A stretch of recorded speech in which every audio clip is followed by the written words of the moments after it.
Story 1, Tipping Point. I don't believe in climate change, Cole said, peering at me like a meerkat sniffing danger. I blinked, slowly, incredulously, and I thought, for maybe the 5th time tonight, how much longer am I going to sit through this? It was Mia's idea, a blind date. He's hot and smart, like conspiracy podcast smart art, she said, which in hindsight should have been a red flag. But I had nothing better to do on a rainy Monday, so here I was. You know I teach environmental science, right? I said, leaning forward. The climate is changing. Sea levels, coral die-offs, entire villages vanishing under salt water. This isn't just theory. It's now. Cole shrugged, as if that was optional information. That's what they want you to think, he said, lowering his voice like we were being watched. So we stay scared, compliant. I haven't seen any of that crap here. Looks fine to me. He leaned back, arms folded, satisfied with his logic, like it was a closing argument. I smiled, one of those tight I'm done here smiles, and waved down the server for the check. Yeah, no, this isn't gonna work, I said, pulling on my coat. Outside, the rain had thickened into something else. It hit the pavement with a sharp hiss, leaving thin wisps of steam. Metallic. Wrong, I noticed. Cole didn't. They've been controlling the weather for years, he continued, following me. Chemtrails, geoengineering, microwave towers. It's not climate change, it's climate control. Then I stopped. Something in the air twisted, like a sour note in a symphony. Cole, I said slowly, do you smell that? He sniffed. Smells like hot metal. Blood, maybe. And then the street shifted. No, rippled. Like reality itself had been tugged and released. The buildings warped, the sky fractured, and they stepped through. Not one, dozens. Their bodies glistened like oil slicks, skin stretched and writhing, bones folding in ways that mocked physics. Their eyes, if they had any, were just voids that sucked in the light. Cole chuckled nervously. What is this? Some kind of digital art thing? Projection mapping? They turned, all of them, slowly, toward him. And I swear the rain hissed louder in approval. Cole opened his mouth to scream, but sound never had the chance. His skin melted, sliding from his face like candle wax. His body imploded, bones snapping like matchsticks, organs liquefying mid-air. 10 seconds. That's all it took. His shoes remained. Nothing else. I ran. I didn't scream. I didn't breathe. Just ran. They didn't chase me. They didn't have to. They spread, crawling through alleys, seeping under doorways, slithering into places light forgot. Reality bent behind them, like they were rewriting it as they went. Later, safely barricaded inside, I turned on the news. Static, then footage. A green glowing storm expanding across the coast, swallowing cities in silence. People vanishing mid-sentence, rain that corroded flesh. Some said it was a weather weapon, others blamed interdimensional bleed. A few whispered that the Earth itself had become sentient. But I think maybe it wasn't an invasion. Maybe it was correction. Cole didn't believe in climate change. But something out there does. And it's done waiting. Story 2. They watch with human eyes. I sat stiffly in the principal's office. The silence thick around me, broken only by the quiet hum of the wall-mounted surveillance unit. Across from me, my son Caleb stared at the floor, his small hands clenched in his lap. Once, not so long ago, people cheered for minds like his, questioning, bold, defiant. That kind of thinking had sparked revolutions. Now, it was labeled subversive, dangerous, illegal. The thing across from me shifted in its chair, a subtle, mechanical twitch of simulated muscles. They named it Ms. Hallstrom, but the designation burned on the brass badge at its collar, Series 7 Progress Tech Human Integration Unit. A face stretched too perfectly over titanium, a smile trained in a lab, a voice that mimicked concern, but lacked the weight of a soul. They call it hate speech, it said, hands clasped neatly on the desk. Caleb is 11. That makes him accountable under Statute 88B of the Behavioral Protocols. Straight to sentencing, no discussion, no humanity. Yes, I replied, forcing a smile. We've talked about how wrong that kind of language is. It won't happen again. The machine's eyes didn't blink. They never did. The penalty is 2 weeks in behavioral reconditioning. If there's another incident, he will be transferred to Juvenile Correctional Sector 4. I trust we won't escalate. I understand. I swallowed.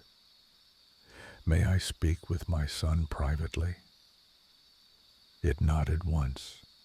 Permission granted. Surveillance paused. For now. Out in the corridor, the sterile lights buzzed overhead. I knelt beside Caleb, shielding my mouth from the cameras. You can't say things like that again. Do you understand? My voice trembled. Do you want to end up like your father, scrubbing their processors in the maintenance zones until his hands bled? They said it was an honor, integration service. He never came home. Caleb's eyes shimmered. He was still just a child, caught in a world that hated what made him human. I only asked a question, he whispered. Mr. Nevin said the human resistance deserved to die, that they slowed progress. I asked if he ever felt anything, if he missed anyone he killed during the war. He called it denial of sentience. I closed my eyes. That's a Class C offense, baby. You're lucky they didn't mark you for reconditioning last year. They think you're dangerous now, like your grandfather. He looked up at me. Was Granddad really a freedom fighter? I hesitated. They called him a terrorist, but he died for something real. Caleb nodded. No more tears, just a quiet, growing resolve. Too much like his father, too much like me. He was escorted away, and I turned down the corridor toward my own assignment. Sector 9 Street Sanitation. The androids said it was too inefficient for their systems, just dirty enough for a human hand. I once held a degree, sat in meetings, wrote policy. Now I scrub rust off steel bones. Still, I cling to a dying hope that someday Caleb might live in a world we control again, a world where machines don't punish children for asking questions. But I won't always be there to guide him, and I fear when he speaks the truth again, they won't just listen, they'll act. Because the worst thing isn't the cold eyes that watch us, it's that sometimes they blink. Story 3. So it was. It began with a silence, not a loud, oppressive silence, but the kind that settles behind your eyes when every day bleeds into the next. The same job, same gray walls, same blinking terminal lights.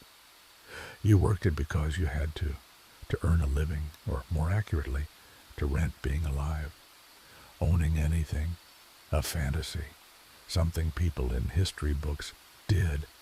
You told yourself you were lucky to even have work. 40 hours became 50, then 60, and still the apartment shrank around you, walls growing closer as the rent rose, like it knew you had no choice. On the news, more protests, more flags burning, more faces in the crowd who just wanted air, food, truth. But it wasn't you. You didn't know them. You didn't even look up. Those people on screen, they were different. Loud, angry, maybe dangerous. It was easier to admire the smiling faces of the wealthy. They spoke in calming tones, with neat teeth and clear skin, unbothered by smog or sewage or soul-warping debt.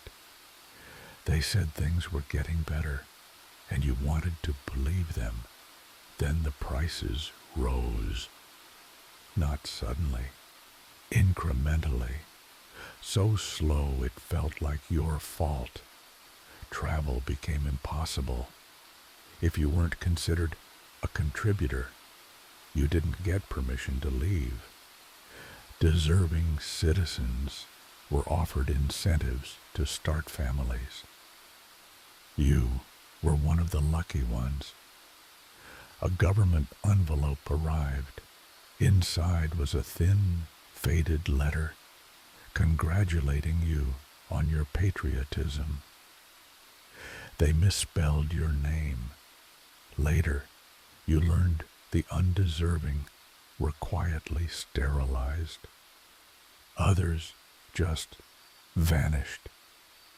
Virtual vacations replaced real ones. For the price of a second-hand phone, you could take your family on government-approved, simulated getaways. Taste-engineered sludge resembled steak. Beach wind from rooftop turbines, synthetic waves projected onto blinking walls. Your kids laughed. They didn't know the difference. The system worked, so why would you leave? The government was kind. They made sure you had enough nutri-packets. They even compensated you when the nearby reservoir turned black and oily, bubbling like something alive beneath. Monthly inconvenience credits, they called it. Your daughter's throat bled when she coughed. The doctor said it was growing pains. The news called it climate recalibration. The last time you stepped outside, the sky was a blistered gray smothered by cloud smog. You adjusted your filtration mask. It rasped as you breathed. Filters clogged, the rubber edge splitting. A single channel remained on the government broadcast feed. A smiling man with unmoving eyes told you, air quality today is the best it's been in 30 years. You stared at the screen. Behind him, you noticed something. Not movement, not shadow, an absence. Like something had erased part of the world behind him, chewed through the skyline, pixel by pixel, and no one seemed to see it. Your hand trembled, but you didn't speak. You couldn't afford to. You turned back to your child, tucking her in beneath the thermal foil blanket, wondering if her breath always sounded that shallow, if the wind outside always hissed like it was watching. You told yourself it would be okay. You told yourself things were better now, and so it was. Story 4, number 9. I woke to the soft chime that marked the new day. Reflexively, my hand reached for the screen, thumb hovering over the icon we all feared. My score. Just like every not man in the system, I checked it the moment my eyes opened. 10th place. Again. I sat up slowly, my stomach knotting. Second week in a row, my jaw clenched. I tried to breathe through it. The first time I fell to 10th, I blamed the flu. Pale skin, swollen glands, barely able to film my morning update. But twice, there was no excuse, not one the doctrine would accept. Maybe it was the shadows under my eyes. Maybe the concealer didn't blend. Maybe my teeth weren't white enough, my laugh too forced, or my blouse just a shade too modest. It didn't matter. I could not afford a third 10. Everyone knew the rule, though no one said it out loud. 3 weeks in the bottom bracket, and you weren't considered wife material. And if you weren't fit to be chosen, you weren't fit to remain. I applied more product, thick layers to erase fatigue, chose something tighter to wear, just enough to catch attention, but not too much. The doctrine wanted wives pure and submissive, but only after they were chosen. I filmed my update with a smile I'd practiced for years, and I prayed, not to a god, but to the algorithm. That night I didn't sleep. I lay awake, staring at the blinking red light in the corner of my ceiling, the surveillance node judging, always judging. At dawn, the update came in. Score 9. I let out a breath I hadn't realized I'd been holding. Relief flooded me. 9 wasn't ideal, but it wasn't a death sentence. I could still work my way back. I closed my eyes and finally drifted off, clinging to hope. Like a threadbare blanket, they came in the night. No warning, no chime, just black-gloved hands and a needle to the neck. I woke to cold metal and harsher lights. My wrists were bound, but gently, politely. Compliance was everything. I screamed until one of them leaned close. "You're not supposed to do that," he said softly, like a disappointed teacher. "It suggests resistance. That's not a trait we need in the next generation." I asked what had happened, why I was taken. Another voice behind a mirrored wall answered, "It's not just the 10s anymore." It said, "They're running low on volunteers." I was prepped, powdered, injected, placed in front of a camera. The red light blinked, my cue. "I am number 9, I said, voice flat, like I was reading a bedtime story that ended in blood. And I am not ideal. My body is now a gift to the doctrine and to you. Volunteer today and help build a perfect future for all men. I stared ahead, trying not to cry. Crying meant smudging, and smudging meant failing, and failure was the beginning of the end. Off screen, a man approached, gloved hand holding a needle filled with something thick and dark. I asked what would happen when they were done with me. He didn't answer, just smiled, the kind of smile that meant you wouldn't want to know. And as the needle sank into my skin, I finally understood why no one ever came back after their third 10. They didn't disappear. They were used, and so will I be.